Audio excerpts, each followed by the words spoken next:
What's good? Join me as I, you know, go and take out the garbage. And I'm going to talk about something.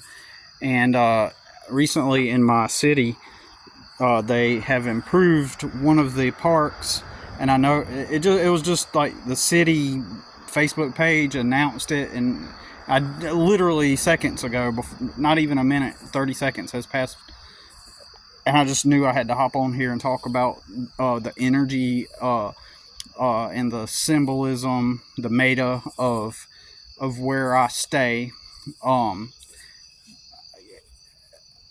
and so the city and this brought this to my mind after just now seeing this post.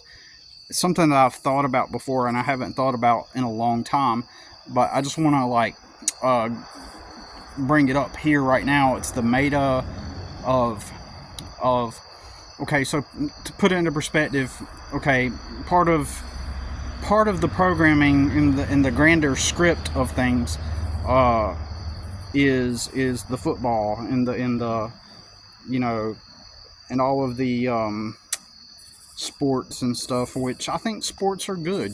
Definitely good. I think sports are good. They bring people together in a good way. They bring together a community in a good way. They're healthy competition, and sports are good. However, there's also a negative, dark element to it. So let's go take out the trash. Okay, so uh, back years ago, that's close.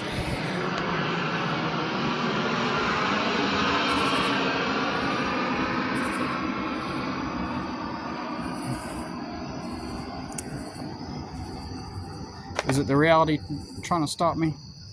I ponder. So, years ago, before I become aware, I was in the process of becoming aware. Um, I used to really like watching football, but before I watched football, I really liked to play football with my friends in the neighborhood, and and I tried to make it tackle football, but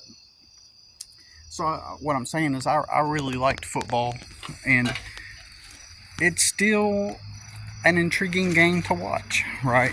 But I realized that what the NFL really was, that it's just really more than anything just another, you know, uh, psyop, if you will. And it may have not started out as a psyop. Maybe psyop's not the right word, but then again, maybe it is.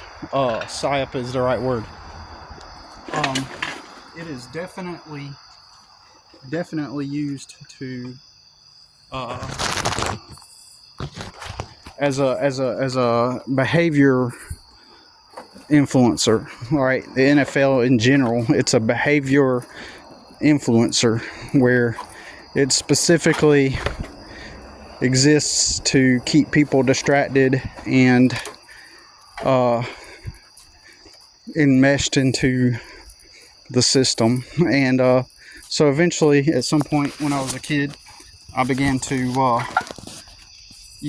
I used to look forward to the Super Bowl, and I'd root for the Carolina Panthers, and I thought it was awesome, and I enjoyed watching it, and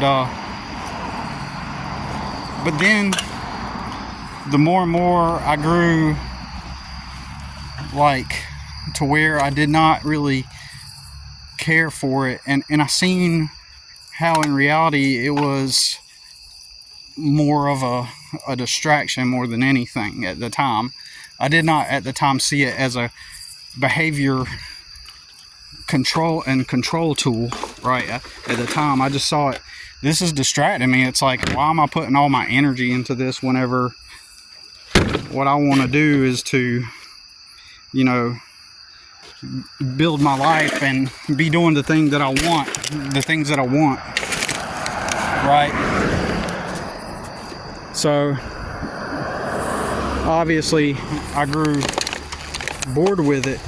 But what really kicked it off for me, my change, it wasn't even an esoteric reason. It wasn't even that. That wasn't the thing that even prompted that. What started me, like near immediately after I found this out, like I stopped watching the NFL. Like I started to learn, and it's crazy because for years I did not know this, that the players aren't even from your state. They're not even from, like, yeah, there might be a few natives, but then you start finding out that the linebackers from Washington State. Then you start finding out that the quarterbacks from New Hampshire, and nothing against you guys in those areas. I'm just saying that none of the players are from where you are from. I mean, some of them are, but I used to think the whole time that the players were all people from the Carolinas, right? And if you had a team in your state, that all the players were from your state, and we were basically states competing with each other. I just really didn't know how the NFL worked.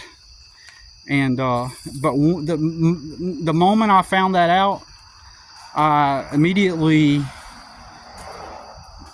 it joggled my brain. And I don't know why I went years watching NFL as a teenager. It was like in my, maybe, I want to say when I was 21 that I found that out. And I didn't know, I didn't go into depth into understanding how it worked. You know, all I did was watch the game, you know. And when I did watch the game, I didn't watch it a lot or for a long time, right? As a teenager, I wasn't like really into NFL football where like I kept up with the teams and stuff like that. I enjoyed it, and I would root for the Panthers, and then I'd watch some of the games. I watched the Super Bowl or something like that. And I don't know why, even though on TV it shows, hey, this is Ricardo Gerardo from Williamsburg, Virginia, and he's, graduated from blah blah state, or he currently is enrolled in whatever blah blah state, right? Like I didn't know. I never thought about it. You know what I'm saying? I don't know why that never clicked in my head. It's beyond me why. I don't know. But like, then I found out, shortly after that really kind of messed me up. And I continued to root for the Panthers. And like I said, I would go, like if the church we had at the Baptist church I went to, they would have on Super Bowl Sunday. It's like NFL is part of Christianity, right? Like, just like cops are part of Christianity, right? I say that mildly, in a mildly exaggerated way. It's part of the culture, like, because God has ordained all government, And by the way, side note, if God has ordained all government and all powers, then He ordained the government of Germany from 1933 through 1945. That was God ordained government in Germany from 1933 to 1945. God ordained, wouldn't you know it? And so so that's the side note. But yeah, as I got older, I'd watch the football. I started watching football with my friends. I'd go to their house, and then we'd have big Super Bowl party. A bunch of people come over, have a cookout and stuff like that. Well, like I said, once I realized that these were people that weren't from my state, once it hit me, I was just like, they don't even represent me. It's just a bunch of people being jostled and toggled around. Imagine you live in Arizona and you go play for you fly all the way across the country to play for the Panthers. And your team Panthers. And then you don't represent the Carolinas, right? You don't, You probably never even been to the Carolinas. Like, so what the heck are people rooting for? And so then I think when it really hit me was when I found out how the draft and all that works, and how players get moved from one team to another. Like that I think I don't remember any exact instances, but the defining moment probably was when I found out that the players move from team to team, right? Like when one player got moved to another, I was like, what? How can you like move from one team to another team? And like, this is stupid. It really is stupid. It's like, these people don't know me. They're not part of my tribe, because I still somewhat identified with my tribe of the Carolinas. It's that social programming. It's that unspoken. See, they have crafted a tribe for you to live in, right? That's what they've done. It's unspoken. It's outward, yet it's unspoken. It's like the powers that be, collectively, the collective powers that be, the NFL, the entertainment, all of them, they've crafted your identity for you. And so, part of that identity, the collective identity for a massive amount of people, maybe even the majority, is to identify with an NFL team. And it becomes part of your identity. And then you get a sticker on your truck. Then you get a shirt with the team logo on it, or little memorabilia, and you identify with that. So they have crafted that into you. Like, they've made that. You didn't choose it. You can sit there and say to yourself, oh, I chose it. Nope. They made that part of your identity because, yeah, I was a Carolina Panthers fan, but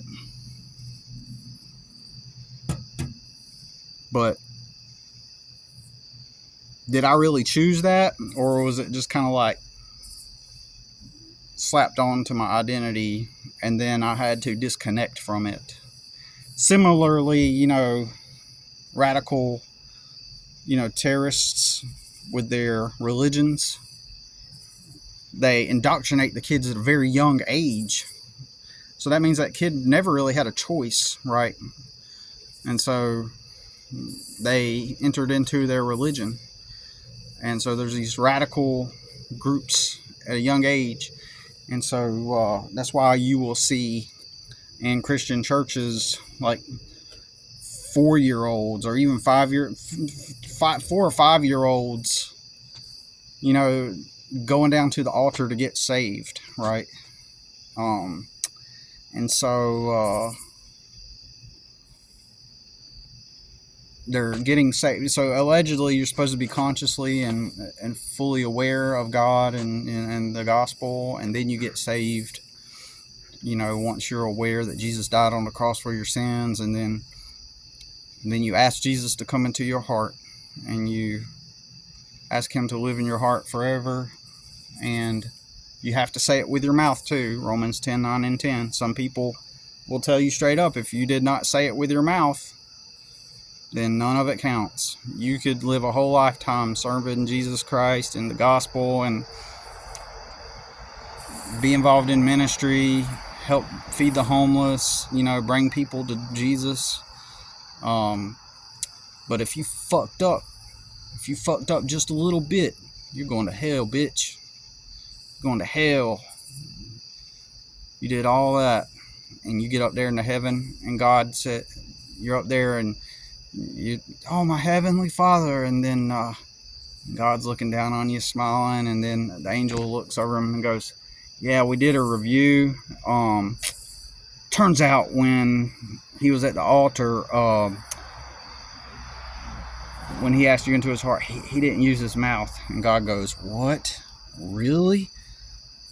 Depart from me, I never knew you. And then you go to hell because you didn't say it with your mouth. I had somebody, I've told that story before, tell me that the reason why I wasn't a real Christian and I have such bad luck and bad things happen to me is because I didn't really have Jesus. And if I did have Jesus, God would I could ask God and God would change things for me. And that his heart told him that I was not a real Christian, and that it had to have been that. If you did everything right, he said, and all these things, but everything's still going wrong for you, something's not right, and therefore you must be, did you say it with your mouth?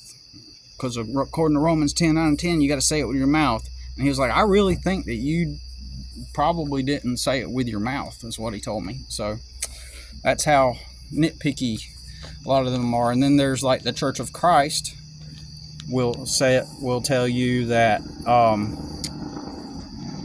the Church of Christ will tell you that you also have to get baptized in order for the salvation to count.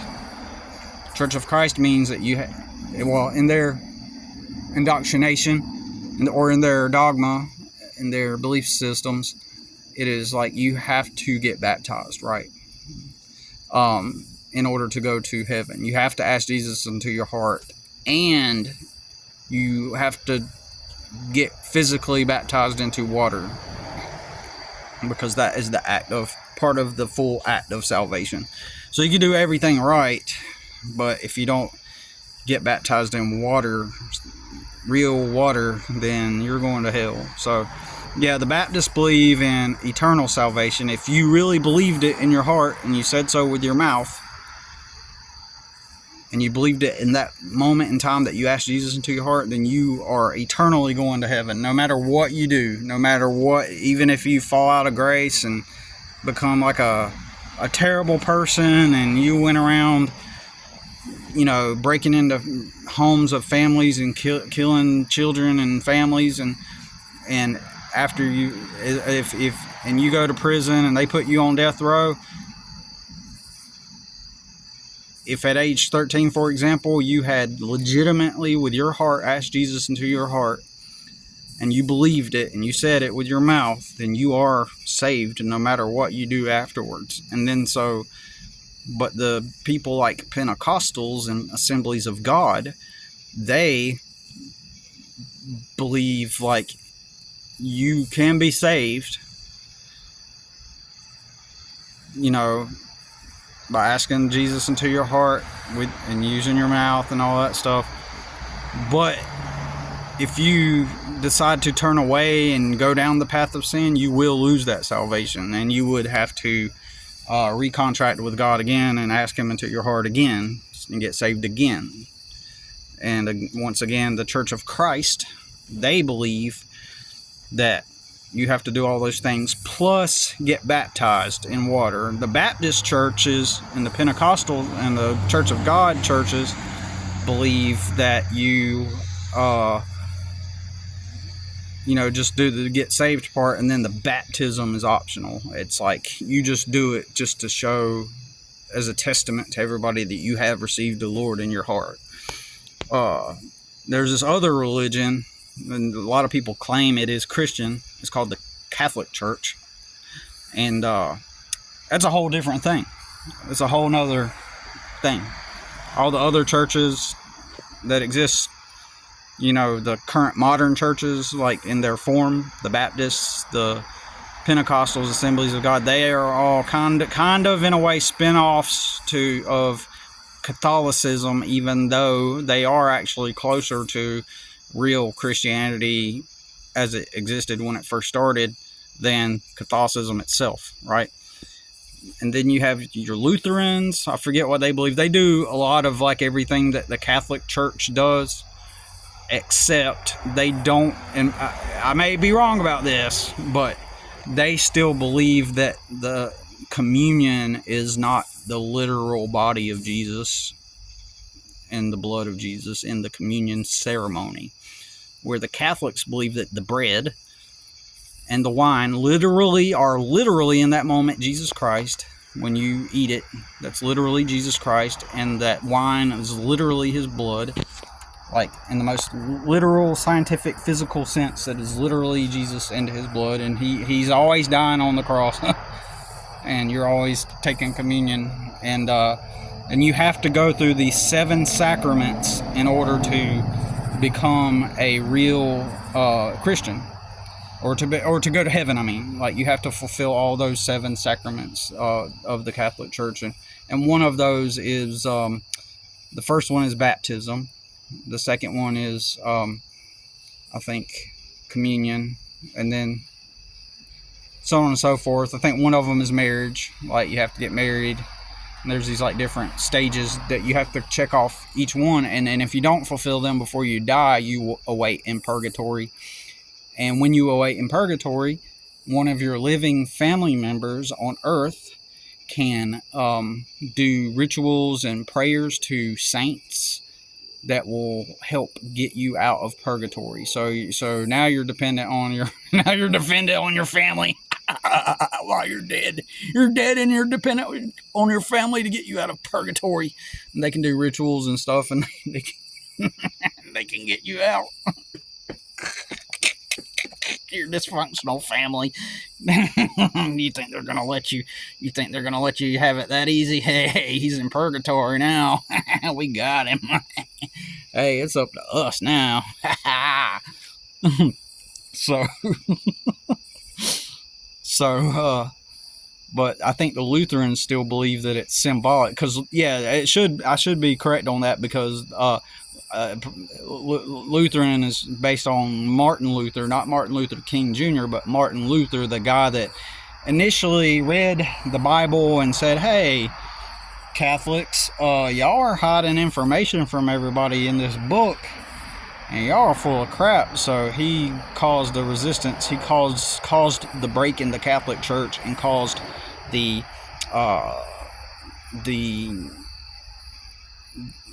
Reformation, where everybody said, "Hey, we're not going to be Catholic, but we're still going to worship Jesus, and we're going to go by this Bible that y'all don't show us." And so from there, I think the Lutheran Church is probably more based on that, and it may have been the first Protestant. See, Protestant, the word is derivative of protest, Protestant. So anything that's outside of that Catholic Church like that is, a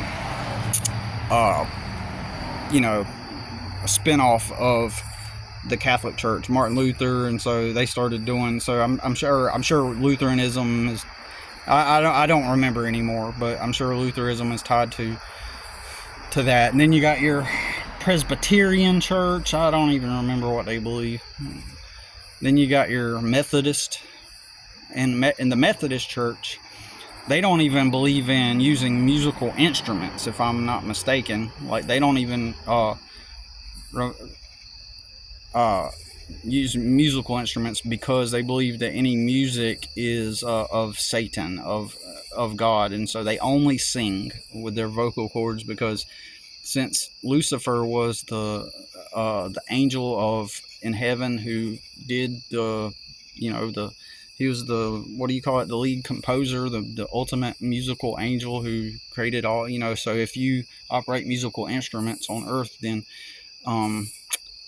you are operating within the realm of Satan, in the Methodist Church. I'm pretty sure it's the Methodist Church that's like that. And then I remember, like, back in the old days, like the Anabaptists, I think they were like a spin-off of somewhere, and I don't remember if it was Europe, but somewhere in the United States, I'm pretty sure, and what spun off of the Anabaptists was the Amish and the Mennonites, and so they are kind of spin-offs of that, right?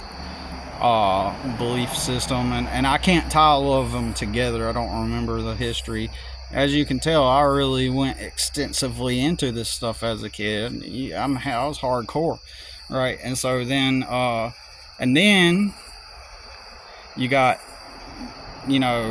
those spin-offs, and then in my opinion, the original Christians, they didn't even have temples or churches. They were just communities. Like, they would meet up to pray and stuff like that. They didn't have church like that, They and the women fed the homeless. The women fed the poor children and took them in, and they were just like a community, and they were working towards bringing the kingdom of God together.